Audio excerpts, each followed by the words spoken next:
Just brains.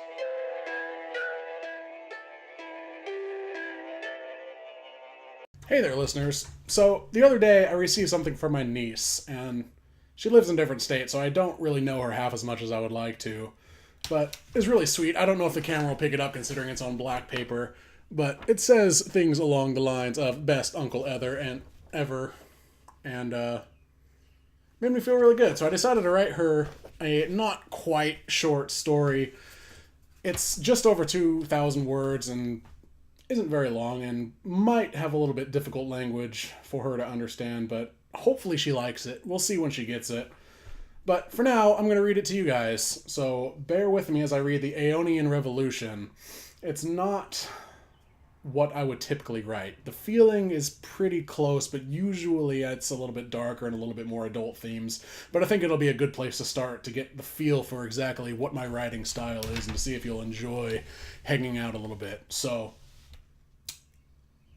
let's begin. Aeonian Revolution.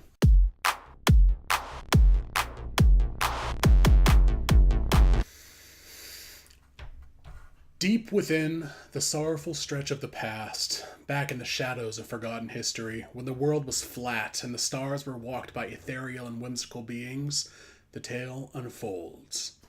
Out there, in that inky dark place between the stars, tiptoeing through the heavens, silent feet padded through the grove of infinite light. There she was, the princess of the void and stars, her long white dress dazzling and shimmering with diamonds and dreams. Starlight embraced her pale skin and made it shine with mystical beauty.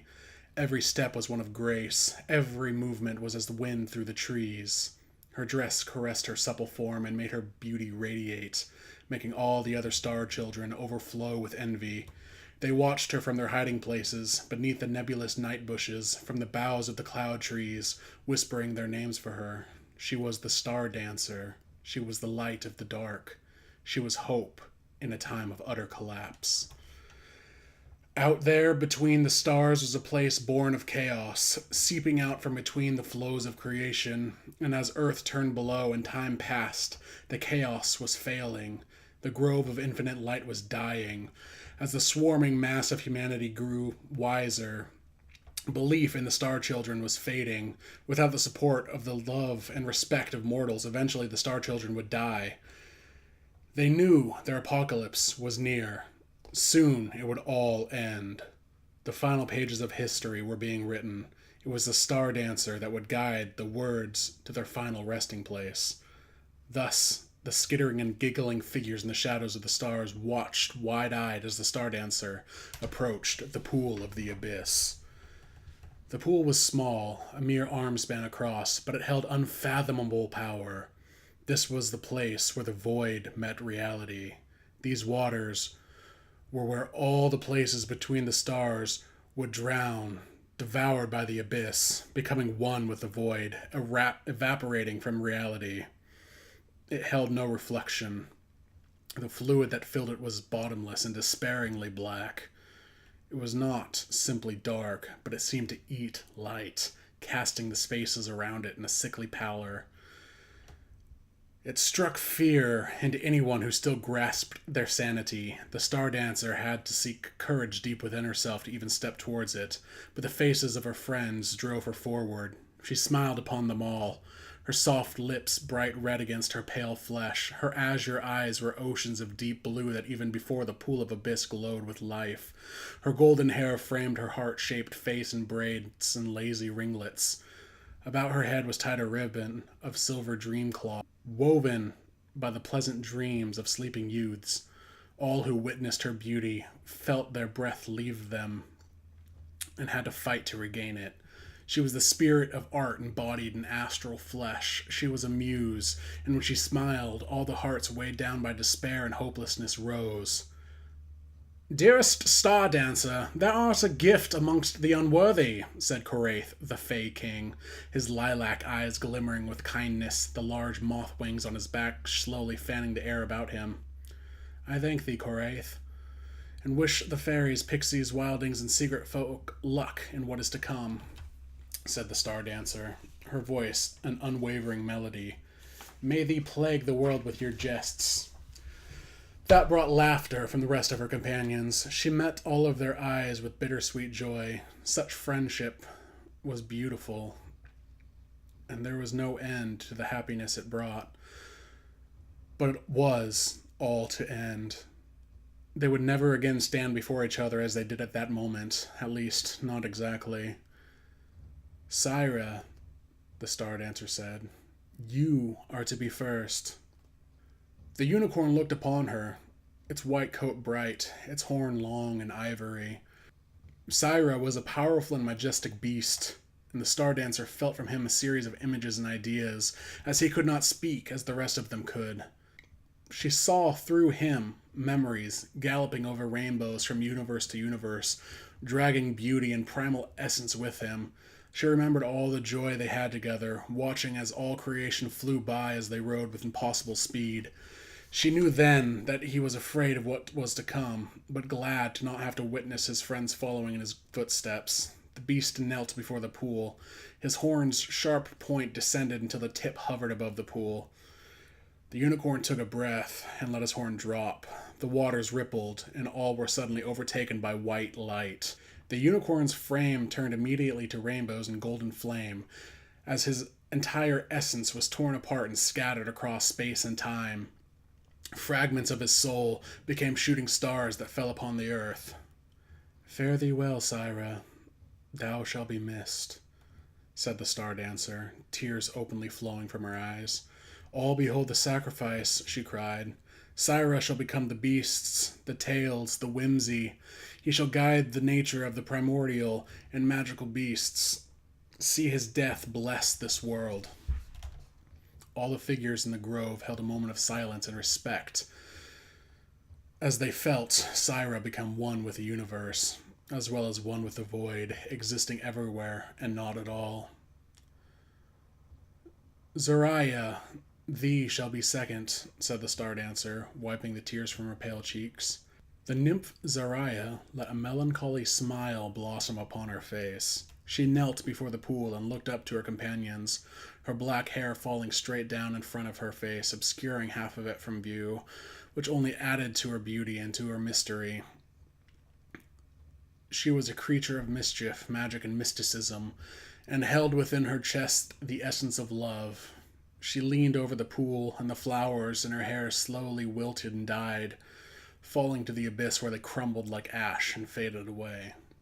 The Stardancer thought back to the times the two of them wandered the grove, picking flowers. She remembered the soft touch of her friend as they braided each other's hair and sang sweetly to the night. They were as kin, not just friends, but more like sisters. There was never a moment when the two were together that was not constant bliss. Zariah was the heart of the Stardancer's pleasure, and the Princess of the Void and Stars didn't know if she could bear to witness this passing. I've never been fond of saying the word goodbye, said Zariah, her smile drifting away. Nor must thee use it, my friend, said the Stardancer. I choose not to think of this as the end, only as the next step. Our energies will meet again, so this is not goodbye. This is onward. And with that, Zariah bent over the pool and placed her lips upon it. Winds howled and lightning struck. Thunder tore at their ears as Zariah was ripped from existence. Her small frame simply blinked out of view as she too met with the void and embraced the universe. Witness the passing of Zariah, Stardancer said, wrapping her arms around herself in an embrace, trying to hold back the sadness welling up inside her. She will become the magic of the world. She will become the wonder. She will be the flame and the forge that powers the witches, the wise women, the mystics and fortune tellers. She will be the inspiration for love and will cause infinite joy and equally cause pain. Love is pure, but the hearts of mortals are not. What my dear friends have given the world is a blessing and a curse. But that blessing far outweighs any ill, for there is no greater pleasure than love. The grove of infinite light fell silent again in reverence. Slowly the figures hiding began to fade, unable or unwilling to witness more loss. Slowly the heavens about them were shrinking, and soon it would be the end. The Stardancer had to fight her voice, and when she found it, it wavered with effort. Korath. No! Cried out the Fey King. His face, a grave mask devoid of emotion. The Stardancer was taken aback. Her heart seemed to stop in her chest as her eyes searched his face for any clue to his thoughts. What? She asked, her voice a tiny whisper that weakly spilled from her mouth. Just kidding, princess. You know I was never one for pomp and ritual. And with that, Korath, king of the fairies, pixies, dryads, wilding, good folk, and all sorts of little chaotic beasties, spread his wings and dove headfirst into the pool. There was no explosion of light. There was no eruption of wind and thunder. For Korath there was but silence, for his people are secret. They are tricksters and sneaky. They are hidden, wondrous, and most of all unpredictable. Even with the overbearing grief, she couldn't help but laugh at the spectacle, remembering his antics around the campfires, tumbling and singing and making a fool of himself, inspiring all of them to take life a little less seriously. See all, Korath, his people shall populate the world, and work from the shadows, for beneath rocks and behind trees they shall cause chaos, but shall instill into all unending laughter. Witness as the mortals give way for jesters, fools, and acrobats, inspired by the fey kind. See as all slowly can understand that even the hardest parts of life are beautiful, because simply being alive is beautiful. To be here, with your thoughts, with yourself, to be able to see and experience, it's also wonderful. So no matter how terrible things get, one can always laugh the demons away. One can find beauty in the most desolate wastelands. Laugh, friends, laugh. But there were no friends. The grove continued to fade. One by one, the star children fell out of the stars, slowly becoming constellations and guiding lights, guardian angels and consciousnesses. The Stardancer stood before the pool of the abyss, a small ring of grass, all that remained of her sacred grove. There were no friends left, but that didn't mean she was alone. I can see you, fallen one, she said, her voice becoming hard and cold. I was not hiding, Stardancer. You know that I must too enter the abyss. I too must bless the world with my spirit, and you are powerless to stop me, the fallen one said. He rose, seemingly out of the darkness itself. His red eyes rolled madly in their sockets until they met hers and froze there. He stood, so very tall, so massive. His flesh was ebony, almost as dark as the abyss itself. Long fangs protruded from his gaping maw and dripped with froth and blood and bile. Strange symbols glowed gently across his entire body, their meaning lost in aeons past. His long, dark hair fell over his face, making him almost invisible against the backdrop of nothingness. I would not stop you, the Stardancer said, her smile causing the monstrosity before her to flinch. Conflict and adversity create heroes. Without your madness, that clawing essence of evil within your sickly mind, nobody can climb the mountains of illumination. It is trials and error that enlighten us. Pain is a most powerful teacher. A laugh slithered from the gullet of the abomination, his dark form growing larger, fangs jutting outward wildly. His back blossomed into a wildly writhing flower of leathery wings and dripping tentacles. A flame grew in the space between his horns. It drew the eye, but did not burn brightly. In fact, it seemed to devour the light around it. The massive form bent towards the Stardancer until she could feel his frozen breath against her face, could smell the putrescent decay. There are no heroes. Humanity thirsts for blood and thrives on idiocy. They kill each other indiscriminately. They care only for themselves. Selfish, greedy, lazy, disgusting. Your companions have sacrificed themselves for the future, but no one will save humanity from itself. The Stardancer shook her head, little star petals drifting from her shining locks of hair. Her smile did not leave her face. In fact, it seemed to grow even more full of cheer. You're wrong. Within every mortal lies the seed of heroism. Every living soul is a beautiful thing, full of hopes and dreams and desires. No matter how dark things get, no matter how deeply your poison infects them, there will always be someone to rise against tyranny, to crush madness, to bring hope and love to the world. You shall see, Fallen One, my influence shall far outweigh your own.